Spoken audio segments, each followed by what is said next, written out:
Welcome to the Elaborate Topics podcast, where we focus on lab-specific strategies for medical laboratory professionals. We're proud to be the healthcare detectives that work behind the scenes to get the results needed to influence medical decisions. Let's grow together and jump right into the lab.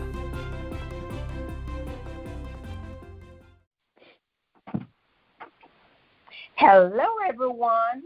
Welcome to another episode of Elaborate Topics. And we are your co-hosts, Lona Small, Stephanie Whitehead, and Tywauna Wilson. And today I'm so excited because we are going to talk a little bit more in depth to Tywauna Wilson so you can get to know her a little bit more.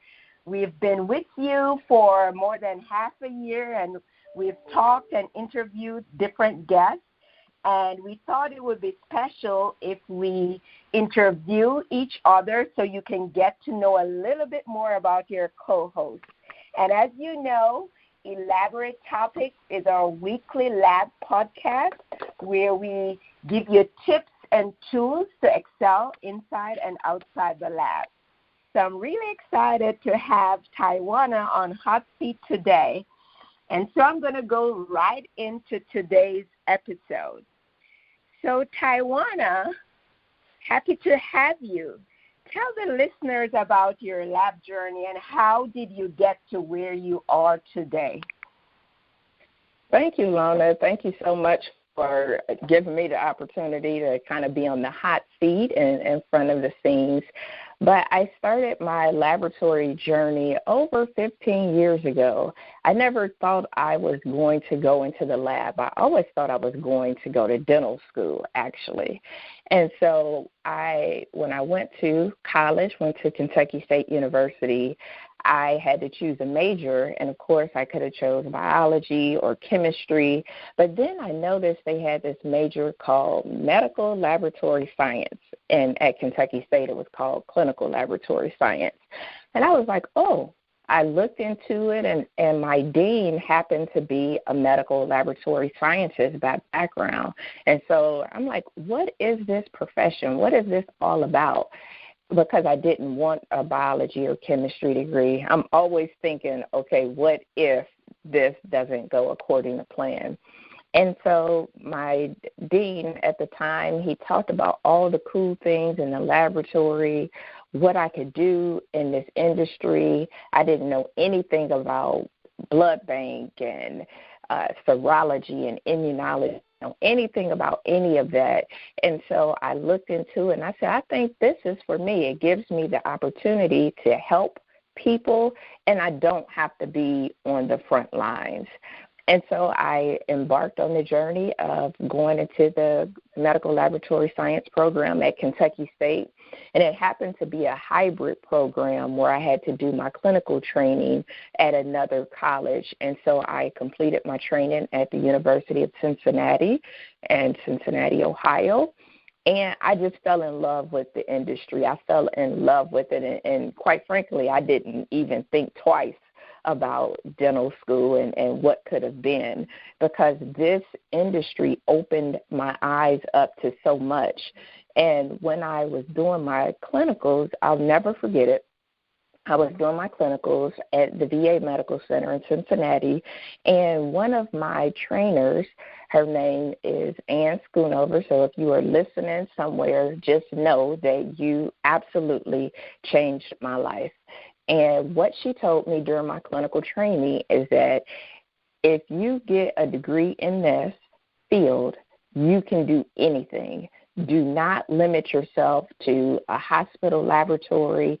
She said you can go into industry, you can go into pharmaceutical, you can go work for the instrument vendors, you could do anything. You can go into sales. And if it wasn't for her telling me that, my eyes and thoughts would have just been medical, hospital lab, first, second, or third, the traditional route. And nothing is wrong with the traditional route, but because of her insight of having me think another way, I was like, with this, I could do anything. I could change the world. And while I was doing my clinicals at one of the hospital facilities, because I heard that information from Ann, I was very in tune with who's in the medical laboratory industry. And one of our hospital CEOs at the time was a medical laboratory scientist by background. So what did that do for me? That solidified that in this industry with a degree in medical lab science, I truly can do anything, because we had a CEO of a very successful hospital being a medical laboratory scientist by background. She actually came from the microbiology area of the lab. And so that was my journey into the laboratory. I got in, I did work in a reference lab starting off, third shift, high volume, and I've worked in a pediatric facility, I've worked in academia, I've worked in pharmaceutical. I've also had the opportunity to start an integrated mobile diagnostics program that integrated point-of-care laboratory with screening mammography. So I've always been in endeavors that allowed me to really feel like I'm impacting the world and changing the world. If you ask my mom early on, when I was a little girl, I've always said I wanted to change the world. I wanted to help others, and that's when I was little. I wanted to be a teacher back then, because I felt like that was the career that I needed to be able to make the impact, and I've been able to do that in this career. So that's been my journey through the laboratory, like I said, from bench technologist. Now I serve as a system technical director of chemistry and special chemistry toxicology for a regional laboratory in the Dayton, Ohio community, where I have 6 hospital locations, 2 freestanding emergency departments, and a core reference lab. So anything, all things chemistry is up under my purview, in regards to standardization, new test development, new test implementation, standard procedures across the system, being on the front lines when we have our CAP inspection, going to CAP inspections, working with a team of leaders across our system, and helping them continue to hone in on their leadership and technical skills. So that's what I've done in the laboratory, and of course, I've done a lot of things outside of the laboratory. Amazing, Tywauna. A very powerful story, especially the impact that someone else can have on someone's life. Like what she said to you during your internship made such a difference to basically opening up your eyes to know that you have the potential to do whatever you choose to do with this degree. And I think that's kind of the gist of our podcast. Hopefully that someone could be listening and they may hear just maybe a tip or a tool or a word or an experience that will make a difference in the decisions that they make, knowing that they can do whatever they want to do with the knowledge that they have as medical technologists. I think that's really, really powerful. And you not only use that to propel yourself in the things that you're doing today, but you're actually giving back. You know, you use that to give back to others who probably were where you were then. So that's really impressive. I agree with you, Lona. And Tywauna, you've had such an amazing journey. 15 years in this field is incredible. And all of the things you've been able to do in those 15 years is just really remarkable. The span that you've been able to cover, like you said, from pediatrics to academia, is just really exciting. And I'm sure it's been an exciting, insightful journey for you. So tell us and the listeners, what is your favorite lab memory since you've become a medical laboratory scientist? Stephanie, that's a great question. I've had a lot of great memories, but I'll tell you the single most impactful and life-changing memory was in 2011 when I had the opportunity to go with ASCP and serve as a global consultant in Rwanda, Africa. I have been out of the country before, more so for personal travel, but I had never been out of the country more, and definitely not in Africa, to be able to help others change the way they think, change the way that they look at their professional outlook. And so in 2011, I, along with two other colleagues, went to Rwanda, Africa to train their laboratorians on clinical chemistry and laboratory safety so that they could go back to their respective labs to be able to combat HIV and AIDS in their country. And so what they did, it was part of the PEPFAR initiative through ASCP. And what they did is in Africa, they brought laboratorians from all over to Gisenyi, Rwanda, to be able to do this training.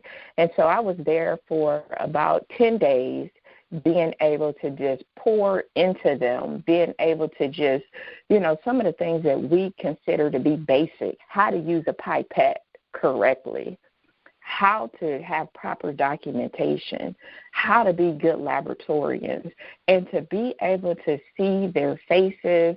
So they would come to the training, and at the end of the training, they had to give a presentation of what they learned and what they would take back to their laboratories.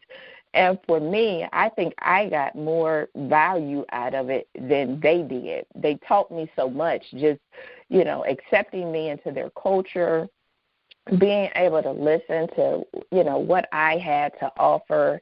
But it was a life-changing experience to travel for 22 hours on a flight, multiple flights, mind you. I left from Cincinnati to Paris, Paris to Kenya, Kenya to Rwanda. That was one way. A whole day time difference. But just to see the gratitude on their face, to be able to go into their hospital and see what kind of equipment that they worked with, to be able just to see them being excited to be laboratorians. So when I hear people say that, this industry is, it's not all that great, you don't get recognition, you can't make an impact. If you saw what I saw, you know the value of a laboratorian.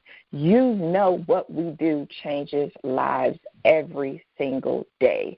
And to be able to see that in laboratorians and in a hospital it took me 22 hours to get there, it's priceless, because at that time they were really in the heavy HIV and AIDS and not knowing whether they were going to live or die. If you think about what we are going through right now with the pandemic and COVID-19, that is exactly what they were going through at that particular time. So to be able to train a generation of leaders to continue on to be able to be great in their laboratory, hands down, is the most favorite lab memory.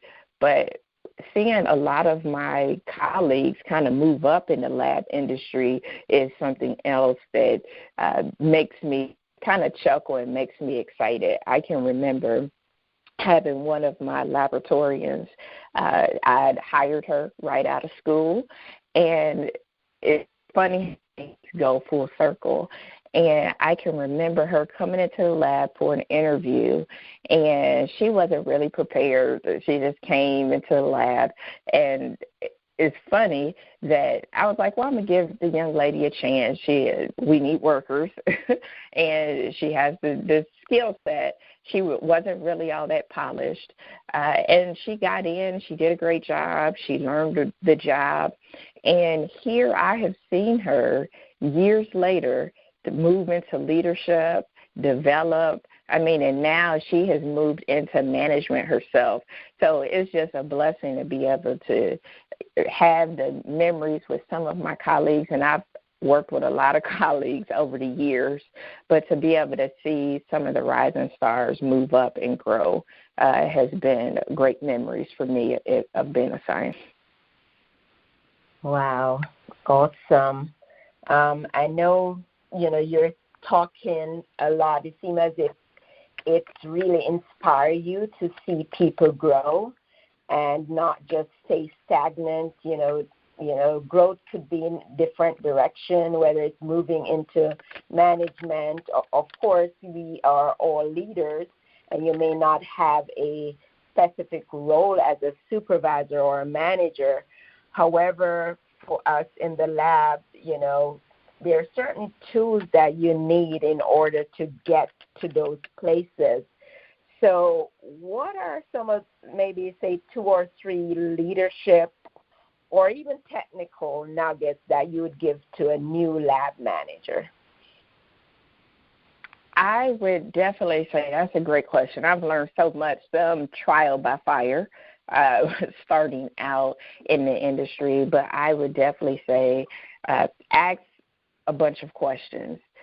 Don't assume somebody knows anything. So as a new manager, I would ask questions. So one of the things that helped me when I was first in my leadership role as a new manager is I took the time to meet every single staff member and learn about them.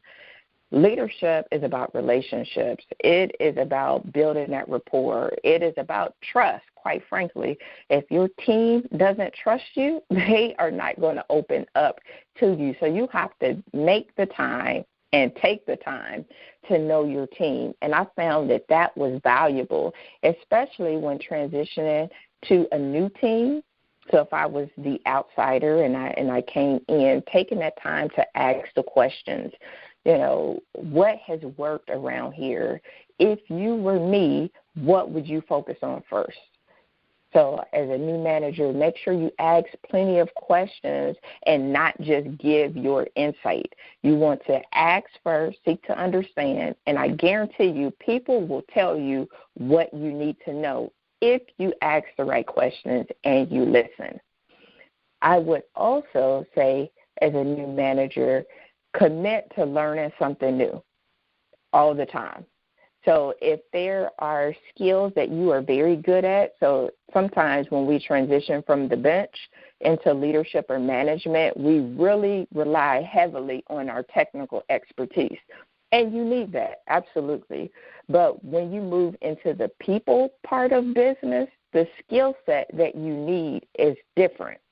And so when I say learn something new, if you're great in blood bank, that's great. Keep your skills sharp. However, if you are a blood bank manager, now you need to focus on the business of people, right? You need to focus on how can I develop my team.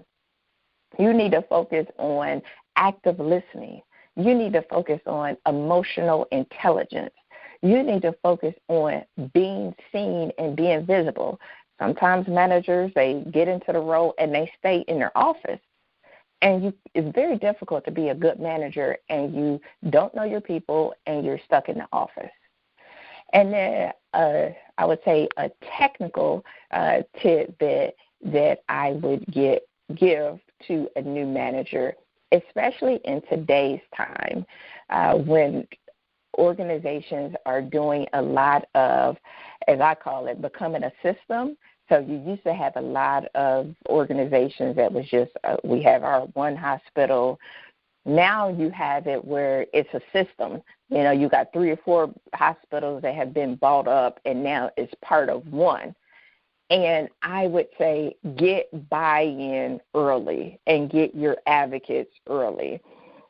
What do I mean by that? So I'm over chemistry as my discipline at the laboratory here in Dayton, Ohio. And when I came in, I replaced a leader who had been in this role for 30 years. Our leadership styles are very different. That person knew it all, did it all, and didn't really empower the team. Well, after they retired, I came in, the position was vacant, I came in, and the team was used to that way. They was used to that person making all of the decisions. And I really needed the team to help us move forward because we had so many projects we had to do. We had a new system implementation of new equipment. So when we first started, we had 3 different chemistry platforms. We had Siemens. We had 2 versions of Siemens platforms. We had our Roche system, and we decided as a system we were going to Roche being our vendor for all of our laboratories, and getting everybody on board and bought into the vision. So you have to be able to know your technical expertise, but you also got to know how to convey that so that you're bringing others into the decision making. And so that comes with influence. You got to be able to get people where you're not saying that your way is not the right way or the way you were doing it is wrong. You want people to be able to contribute their ideas. So can you imagine 3 different platforms? We had front-end automation at full front-end automation at one site, partial front-end automation at another site, and no automation at several sites. And we were to move forward with one instrument vendor, the same procedures, the staff doing the same thing at every location. And it was difficult. Not impossible, but it was difficult. And as a new leader, getting that buy-in, getting those advocates from every site is important for your success. So if you are a manager and you have technical oversight as well, I would absolutely say that you need to make sure that you are knowledgeable of what it is that you're trying to do, whether it is system standardization with equipment or procedures or a new computer information system implementation, and get your buy-in from your respective locations. So you got to know your people. So those would be just 3 practical nuggets that I would give to a new leader. Ask questions, and let's not forget the power of delegation. You can't do it all. You cannot do it all. You need help, and you have to be able to ask for help and be able to delegate and follow up. That is so true, and I think we've all experienced all of that. And like you said, the power of delegation, continuing learning, those are things that will really help anybody who's transitioning from the bench into a management role. So you're right on point. Thank you so much for bringing all those points together. Over your span in your journey as a medical laboratory scientist, it's clear that you've had a lot of success and that you've been able to do many things that have positively impacted probably not just your community but our profession. So along the way, anybody in any career has many successes, but they also have a lot of failure. So can you tell us what has success taught you, but also what have some of your failures taught you? Wow, that's a great question, Stephanie. You just on a roll here today with these questions.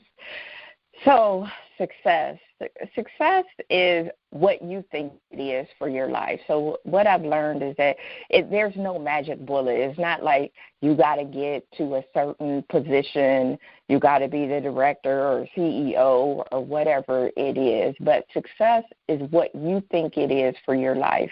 And I think it's very important for you to identify what it looks like for you. And if you don't, you can get frustrated because then you could be chasing somebody else's vision or dream for you. So that could be graduating from high school or even going to college. I was a first-generation college student and college graduate. Neither of my parents graduated from high school. So graduating from high school was success.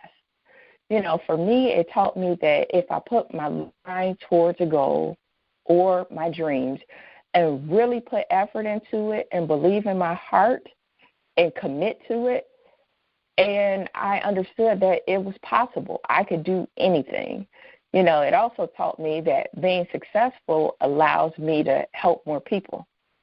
So that's why I do as much as I do, because I'm able to help and touch more people. When you are successful, you have access, you have influence, and you have the opportunity to bring more people on the journey and to the table with you.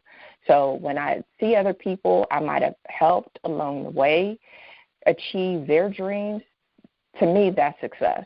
I'm definitely committed to building a legacy of leaders. So whenever I check out of here, that is one thing that I want people to be able to say is that she did help other people. She wasn't selfish. She wasn't all about herself, but she was committed to helping others. And because of her leadership or her nuggets or her mentoring or this or that, I was able to do more. Now, that's what success taught me. Now, failure has taught me a lot of things, too. Failure keeps you humble, and it's part of the process. But it taught me to never give up and keep trying new things. So those of you who have ever read any of my stories, if you've heard me say, you will know that starting out on this medical laboratory journey was almost, as I say, like a first-run sitcom. It was almost canceled before it even got started. And so failure taught me. So when I started out on this journey, as we all know, you have to pass your certification test. And I couldn't pass it. I could not pass that thing. I studied, and I just couldn't pass it. And at the time, you would pay for the test, and at the time it was $150. You would pay for the test, and then you would wait until the block of time that it's open. So I paid for my test in June, for example. I couldn't even sit for the test until October, and I had from October to December was the block. And so I remember working in my field. I had already had a job. I was working on third shift, and I went to take my test, graduated, finished school in July, couldn't take the test until October, went into the testing center, and I wasn't feeling that great about it anyway because a bunch of time had lapsed and my focus was learning my job. And I took the test and got on there, click the screen, fail. Okay. So went back into it. I had to pay another $150 and had to wait another 3 months before I could even sit for the test again. Went into it on time 2, no difference. I studied. I can't say that I committed 100% to it, which was obvious in my results, and I still didn't pass. And so by that time, my back was really up against the wall. I didn't even know if I was going to be a scientist at that point. And I was working. By that time, my employer was like, if you can't pass this test, we're going to have to let you go.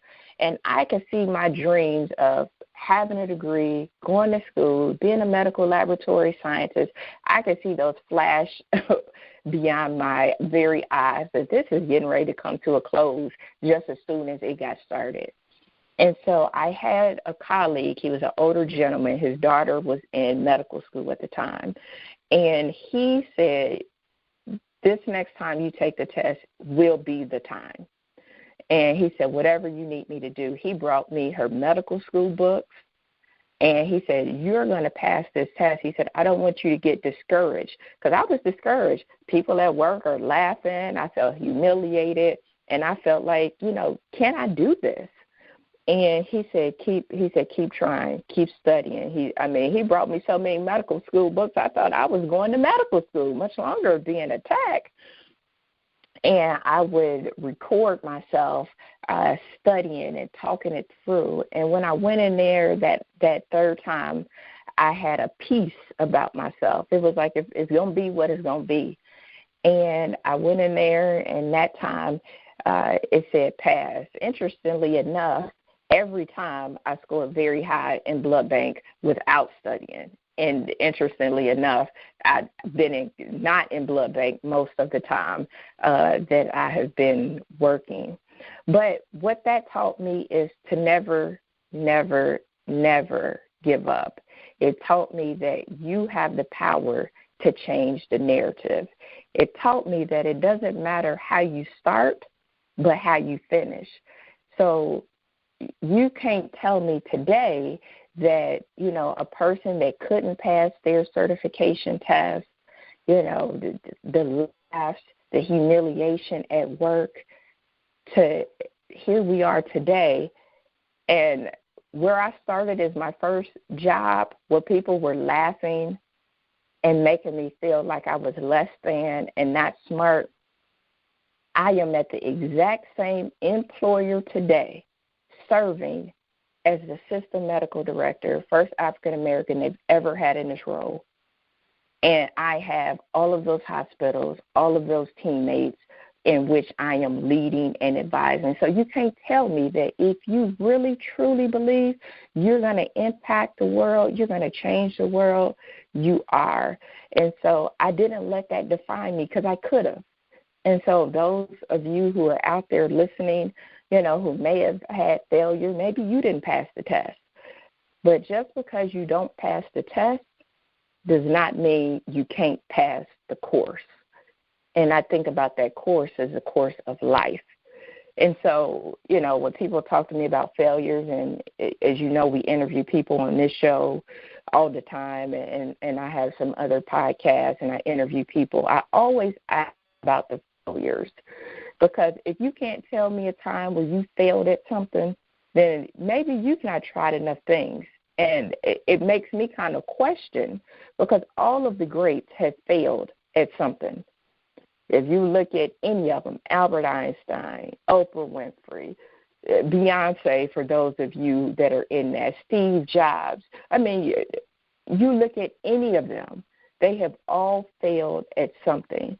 And so it's important for those of us who are leaders, who are working with the next generation, who are working with our children, to make sure that they know about some of these stories. I work with teens and youth all the time. And when we as leaders are not being authentic with them, we are giving them a false sense of impression, because those teens could look at me and just say, oh, you've always been successful. And that's not true. And I make sure I tell them that, because if you are in the high schools like I'm in the high schools, you know that suicide is at an all-time high. And that's because our kids are afraid to fail. And so that's what failure taught me. It taught me to share my story with the world. It taught me to be a voice to those who did fail and gave up. So that's what it taught me. Awesome. The good thing about failure is that we can learn from them, because so many times when people fail, they get frustrated and despondent, and you were able to learn from them. And sometimes it takes some time after the failure to look back and see the lesson that we learned. But to be able to use your lessons in failure to teach others is really powerful. So then I know for you, you have done a lot of growth, a lot of training in terms of professional and personal growth. So what do you do to get to where you are today, where you can look back at your failures or even some of your experiences? What do you do for personal and professional growth? I have subscribed to lifelong learning. As long as I'm living, I know I need to keep learning and growing, because things change. And so what I learned in school may or may not be applicable today. I think it's important for me to keep learning and sharpening my skills in order to be able to pour and mentor into other people. And so for my own personal and professional growth, I am an avid reader. I have always been a reader. I can remember being in elementary school in the library having book contests over the summer. Whoever can read the most books and get stamps, you would get a prize. So it was nothing for me to read 50 books over the summer. That was just, I've always been just an avid reader. So some of the books that I would recommend today is Developing the Leader Within You 2.0 and The 15 Invaluable Laws of Growth, both by John Maxwell. Those are like foundational books that will help you be a better leader, and it will also help you be better with your own personal growth. In the 15 Invaluable Laws of Growth, there's one law in there, and it's called the law of the rubber band. And that one I value, and it keeps me stretched. And what that law says is that nothing grows in the comfort zone. So if you take a rubber band, if you had a rubber band and you think about its purpose is to stretch. So a rubber band is meant to be stretched. If you think about you and your life and your growth, because we know growth is intentional. You don't just wake up like, I grew today, like I just learned something today. You have to actively and intentionally grow every single day. And what that law teaches me is that get comfortable, I've stayed too long. So I don't know if our listeners have ever heard the old adage that if you look around in the room and you are the smartest person in the room, it's time for you to move on, because that means you're not learning anything in that room if you're the smartest person there. And so I think of that law of the rubber band, I think of continuously stretching myself, continuously learning new things. So I am actually in a training program right now. I don't tell people to do stuff that I don't do. So I'm in a speakers training program. I've taken speaking classes before and training programs before, but it's always nice to get a different feel from different trainers. And so I'm taking a 6-week training program. I am able to connect with other leaders, other speakers, other entrepreneurs, and it's interesting. Our host or trainer, facilitator, she had us doing an assignment before the program even started, and she said, here are all the members of this particular training program.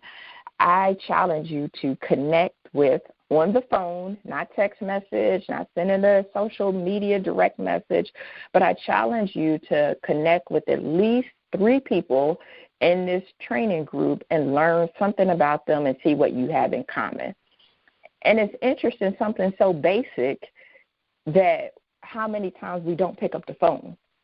And what that taught me that, even though technology is great, it's easy to become disconnected. And that was a lesson that I learned before the program even started.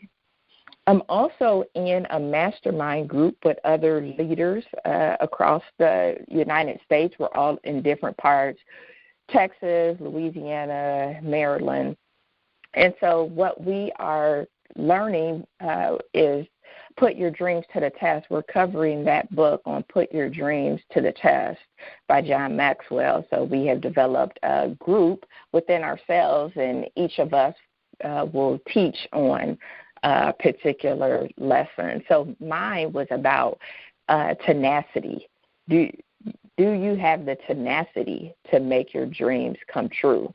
And it's easy to say you have a dream. It's easy to say that you're going to go for it. But do you have the stamina? Are you willing to pay the price? Are you willing to go the distance to make your dream come true?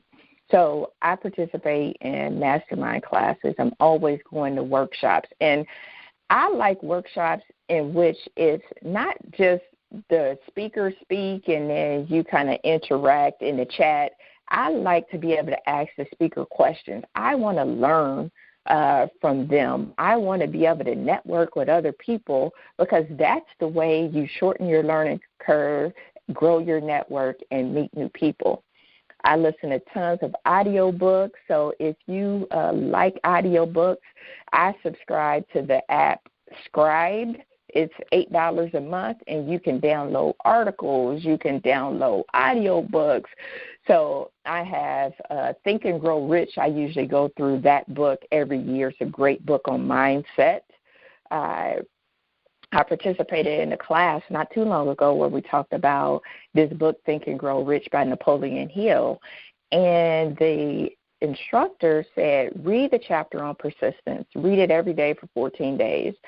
And if you stop, then you have to start all over. And he said, if you can't get through reading that chapter every day for 14 days, you have to evaluate, your persistence, because it not only shows up in you reading this chapter, it shows up in other aspects of your life. And so I think it's important to continue to grow yourself. I'm always looking I'm a technology buff, so I like to look at new technology, what's out there. It has nothing to do with lab. And that would be something I would tell the listeners, is that don't isolate yourself to just lab technical expertise. Learn other stuff. that allows you to meet other people and be visible. If you haven't checked out our podcast, the episode about being visible, this is exactly it. Go back and take a listen to that particular podcast where you want to be able to just learn and grow from other people. So I'm always on social media figuring out what are people talking about. What can I learn next?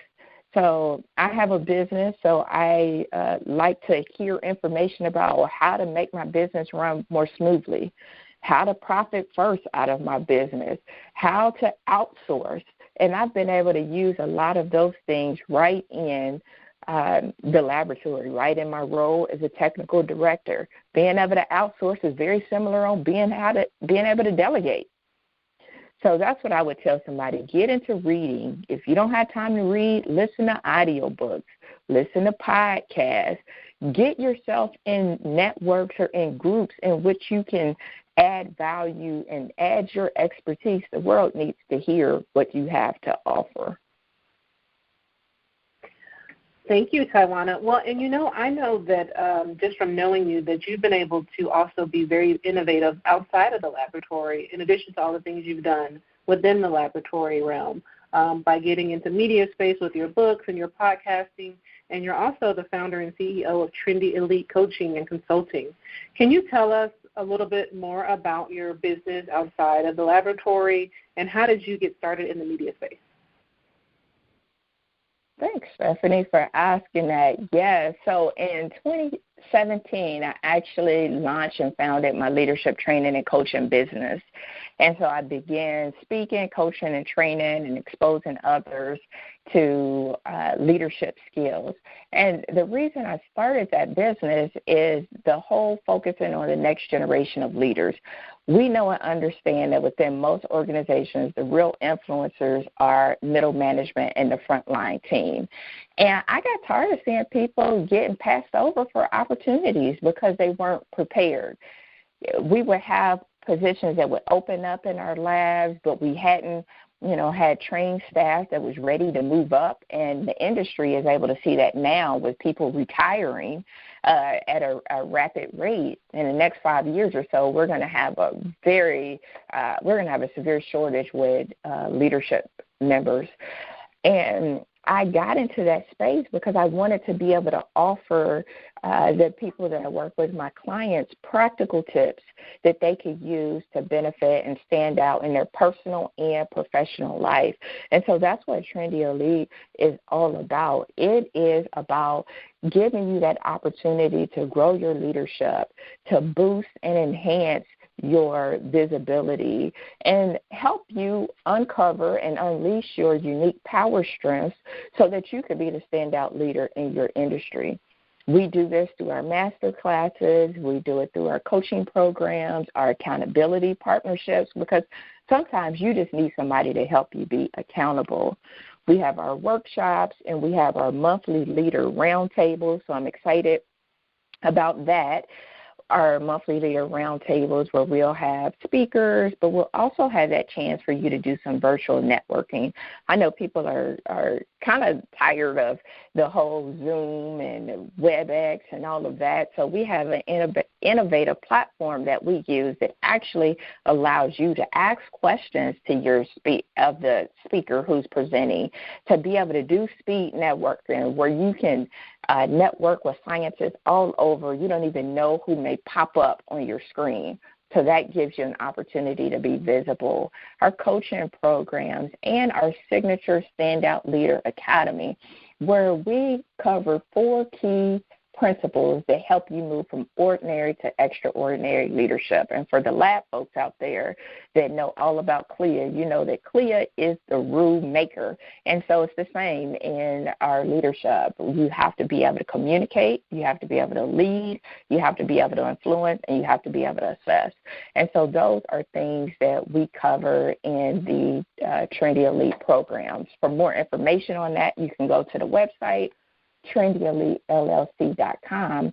And one other thing that I want to mention about Trendy Elite that I'm very excited about is that this year, so this was something awesome that happened this year, we have been approved to be a sponsor for PACE, which is through ASCLS, and through SHRM for our HR professionals, a provider for continuing education programs. So if you have to renew your certification, our leadership programs will account for PACE credits. If you're an HR professional and you need to renew your SHRM credential, we have programs that you're able to get SHRM credit for that as well. So I am excited that ASCLS recognized us as an industry leader and being able to give you leadership programs. And so this is not your typical, you plug in, you do a self-study course. Those are great. It's a time and place for everything. However, we know at Trinity Elite, what's important is that you're able to interact with professionals and ask them questions real time that is able to help you lessen your learning curve. So that's about Trinity Elite. I'm very excited. But getting into the media space, I actually got into that space in 2017 with my first contributing author book, Dear Fear, Volume 2. It was 18 powerful lessons of living your best life on the other side of fear. And that was my opportunity to share my story, share how I grew up. I grew up in a single-parent household, and I talk about it doesn't matter how you start, but how you finish, and how some of my heroes, my mom, my dad, my grandmother, my aunt, were unlikely experts. None of them went to college. None of them graduated from high school, but they were my experts. And if it wasn't for them, I wouldn't be who I am today. And so getting started with books, because what I've learned from working with our youth and young leaders is that leadership is not always a fun, sexy topic. Even with the people that's in the lab, it's not one of those that's like, ooh, this is the next scandal. I'm so excited to learn more about leadership. And so I wanted to think of innovative ways to get the leadership, communication, the importance of that out there. And so I started that in the first book. And then in 2019, my husband and I actually launched our radio network, Direct Impact Broadcasting, where the first podcast on that network was Leadership Tidbits with Coach T. Wilson. And in that show, I got to interview all kind of leaders. The whole goal was to interview diverse leaders from all around the world and expose people to them. So I interviewed principals. I interviewed business leaders. I interviewed laboratorians. I interviewed senators. You name it, I interview people because I think that it's important to have an exposure to all kind of leaders in all different industries. And I just was able to keep building on that. And so we had additional shows on the network. So you all listening to the Elaborate Topic Show is a show that's on the network. We're always looking for new shows. So if you have an expertise, we would love to have you as part of the network and share your knowledge and give exposure. In this whole lab business, the only way for other people to know about the lab, know about what we do, is for champions like ourselves to get out and talk about it. And so that's why I got into the space with the podcast. And then I figured along the way, let me bring some other people with me and expose them as well. So I started the Leadership Tidbits book program, which I've been able to bring 20 other authors, leaders at the time who were not previously published authors, to allow them to share their leadership nuggets. So again, just thinking of ways to get information out there in a variety of ways to benefit those who are coming behind, those who are listening to our message, so through books and podcasting. And when I work with our young people, when I start sharing this stuff, they are just so intrigued by it all. But, being a published author, this year alone, I helped 4 other people with their book projects of being able to see those to fruition. And so one of the guys talked about how to be a head coach. I had a collaboration of women. It talked about surviving the pandemic and what they have learned from it. So just being able to help others be able to share their gift of leadership with the world. So the media space, I love it. Is able to be able to just be a champion and get the word out there without the traditional fluff.